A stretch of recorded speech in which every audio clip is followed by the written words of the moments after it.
Zee Marathi, चर्चाही होणारच. कोरुची जिल्हा परिषद भाजपचे उमेदवार सानिका आवाडे व तारदाळ पंचायत समितीचे भाजपचे उमेदवार प्रियांका खोबरे यांना तारदाळमधील समस्त चर्मकार समाज यांच्या वतीनं जाहीर पाठिंब्याचं पत्र देण्यात आलं.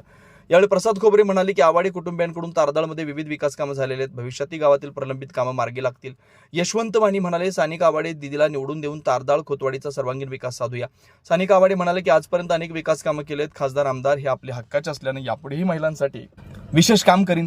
महिलांच्या हक्कासाठी मी सर्वतोपरी प्रयत्न करण्यास कटिबद्ध असल्याचं सांगितलं. यावेळी प्रसाद खोबरे, यशवंत वाणी, सूर्यकांत जाधव, योगेश वाणी, शुभम नलवडे, दादासो खांडेकर, मारुती खांडेकर, चंद्रकांत खांडेकर, निखिल खांडेकर, अशोक खांडेकर, सुभाष खांडेकर, श्रावण खांडेकर, संतोष खांडेकर, फुटबॉल खांडेकर, कुबेर खांडेकर, ओंकार खांडेकर यांच्यासह चर्मकार समाज बांधव मोठ्या संख्येने उपस्थित होते.